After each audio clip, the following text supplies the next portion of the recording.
मुद्दे तो 75 साल इस देश को आज़ाद हुए हो गए। आज तक जो सेकुलर पार्टी मुसलमानों को अपना हमदर्द समझती थी, उनके साथ क्या हुआ? ये बात क्या दिया इन मुसलमानों को? इन पार्टियों ने सिर्फ और सिर्फ इस्तेमाल किया गया, कहीं कुछ नहीं दिया गया।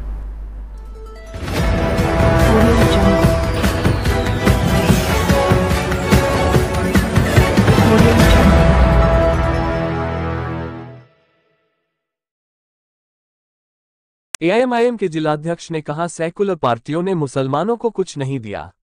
नमस्कार, आप देख रहे हैं सच का प्रतीक यूट्यूब चैनल खबर बुलंद भारत। बरेली से खबर बुलंद भारत के लिए कामरान अली की रिपोर्ट। ऑल इंडिया मजलिस ए इत्तेहादुल मुस्लिमीन के बरेली जिलाध्यक्ष मुजम्मिल रजा ने आज अपने निवास स्थान से एक बयान देते हुए जमकर सेकुलर पार्टियों पर बरसे, खासकर समाजवादी पार्टी को निशाने पर लिया। तो वहीं बरेली के मेयर पर भी आरोप लगाए, तो वहीं उन्होंने हिस्सेदारी की मांगी की। बता दें कि आगामी उत्तर प्रदेश में निकाय चुनाव होने वाले हैं, जिसको लेकर सभी राजनीतिक पार्टियां जनता के मुद्दों की चिंता कर रही है और एक दूसरे के प्रति आरोप लगा रहे हैं। इसी क्रम में यूपी के बरेली के एआईएमआईएम के जिलाध्यक्ष मुजम्मिल रजा ने भी आज पत्रकारों से बातचीत करते हुए कहा कि भाजपा के मेयर ने मुस्लिम क्षेत्रों में विकास नहीं कराया। उन्होंने कहा कि समाजवादी पार्टी ने 2012 के चुनाव में मुसलमानों से कई वादे किए थे, पूरे 5 साल शासन में रहने पर भी मुसलमानों को कुछ नहीं दिया। यहां आपको बताते चले कि मौलवी स्तर की कुछ हस्तियां 2022 के यूपी विधानसभा चुनाव में समाजवादी पार्टी का दामन थामे हुए नजर आई और आज भी मौलवी स्तर की हस्तियां समाजवादी पार्टी के ही नगमे गुनगुनाते हुए नजर आ रहे हैं। वहीं एक हस्ती ने तो कांग्रेस कमेटी के लिए गली गली वोट मांगे थे। आज पत्रकारों से बातचीत करते हुए जिलाध्यक्ष ऑल इंडिया मजलिस ए इत्तेहादुल मुस्लिमीन बरेली। अब निकाय चुनाव आ रहा है, निकाय चुनाव में किस मुद्दों के साथ आप प्रत्याशी कर रहे हैं? मुद्दे तो 75 साल इस देश को आज़ाद हुए हो गए। आज तक जो सेकुलर पार्टी मुसलमानों को अपना हमदर्द समझती थी, उनके साथ क्या हुआ? ये बात मुझसे बेहतर आप लोग जानते हैं। क्या दिया इन मुसलमानों को? इन पार्टियों ने सिर्फ और सिर्फ इस्तेमाल किया गया, कहीं कुछ नहीं दिया गया। मुसलमानों की चिंता कर रहे हैं, तो क्या मुसलमान वोट बैंक की तरह आप इस्तेमाल करना चाहते हैं या और समाज के लोग नहीं रहते हैं हिंदुस्तान में? नहीं, हमारे राष्ट्रीय अध्यक्ष असदुद्दीन ओवैसी साहब दलित, पिछड़े, शोषित लोगों के साथ साथ मुसलमानों की भी आवाज़ बुलंद करते हैं।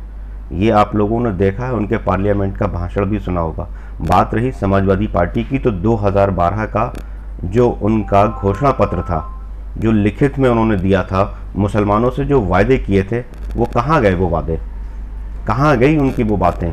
मुसलमानों को आरक्षण देने की बात करी थी, मुसलमानों के उत्थान की बात करी थी, मुसलमानों के हितों की बात करी थी, मुसलमानों के सुरक्षा की बात करी थी। आज तक समाजवादी पार्टी के राष्ट्रीय अध्यक्ष अखिलेश यादव, कहाँ हैं उनके वो वादे? उनको तो मुसलमानों का नाम लेते हुए डरते हैं। उनके पास सिर्फ एक ही हथियार है कि भैया अगर बीजेपी को हराना है तब समाजवादी पार्टी को वोट दीजिए। जिस तरह से आपने अभी मुसलमानों की बात की है और ये निकाय चुनाव है और निकाय चुनाव में एक नियम है, तो इसमें मुसलमानों का हक का कहाँ पे जिक्र आता है और किस तरह से ये प्रत्याशी मुसलमानों को हक दे सकते हैं? देखें साहब, जब किसी भी चीज़ की बुनियाद मजबूत होती है तभी आप उसके लिए कुछ कर पाओगे। क्यों नहीं दे सकते हैं? आज की तारीख में भारतीय जनता पार्टी का मेयर है बरेली में, क्या वो मुसलमान बस्तियों में काम करवा रहे हैं? आप जाके देखिए, काम होगा सिविल लाइंस में होगा, काम होगा रामपुर गार्डन में होगा, या जो भी कहानी है। हाजियापुर में क्या विकास है आप बताइए मुझे, बाकरगंज में क्या विकास है? आप मुसलमानों की बस्तियों का हाल जाकर देखें, दलितों मलिनों से बुरा हाल है उन बस्तियों का। जब हमारा पार्षद होगा, हमारे मेयर होंगे, तब हम लोग अपनी आवाज़ जो है बढ़िया तरीके से बुलंद कर पाएंगे। नगर आयुक्त के सामने नगर का जो मेयर होगा और जो भी कहानी होगी, तो हमारे सभासद जो हैं बेहतर तरीके से अपनी बात रखेंगे और अपने क्षेत्र के विकास के लिए वहाँ से काम निकालेंगे। निकाय चुनाव का मुद्दा आपका मुसलमान रहेगा? नहीं, हमारा तो मुसलमान ही नहीं, शोषित वंचित समाज, दलित, सबको साथ लेके चलना है हमारा मुद्दा। से आपने अभी बताया कि मेयर भारतीय जनता पार्टी के इस समय मौजूदा चल रहे हैं और मुसलमानों की बस्तियों में काम नहीं हुआ है, तो आपका फिर नहीं, मैं क्या कह रहा हूँ, ये तो आप खुद ही देख लीजिए कि आपको लग रहा है कि हजियापुर में विकास हुआ है। एक बार वहां की तस्वीर दिखाइए, वहां की गलियों के हाल दिखाइए। आप मीडिया वाले हैं, आपको तो खुद देखना चाहिए कि वहां का क्या पोजीशन है। मैं नहीं कह रहा हूं ये बात, ये तो आम जनता कह रही है। पानी की समस्याएं देखें आप, आदमियों के घरों में पानी पहुंच जाता है, पीने के पानी की मुहैया नहीं करा पा रही है सरकार। तो इससे बड़ी बात और दुर्दशा क्या होगी मुसलमानों की? क्या एजुकेशन का हाल है, शिक्षा का स्तर देखिए आप, कहाँ है मुसलमानों। समाजवादी पार्टी सरकार में रही थी, उसने कहा था कि हम कन्याओं के लिए हर क्षेत्र में मुसलमानों में इंटर कॉलेज बनाएंगे। कहाँ गए? क्या है शिक्षा का स्तर? मुसलमानों का हाल तो दलितों से बदतर है। रंगनाथ मिश्र आयोग सच्चर कमेटी की रिपोर्ट देख लीजिए, ये बताने की चीजें थोड़ी हैं, ये तो सब लिखत पढ़त में है।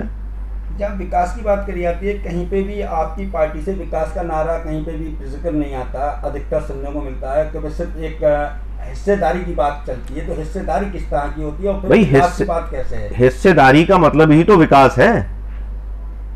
हिस्सेदारी का मतलब ही तो विकास है कि हमारे जितने हिस्सेदारी है उस हिसाब से हमारा विकास होना चाहिए, वही उसी हिसाब से तो हमारा विकास नहीं हो रहा है।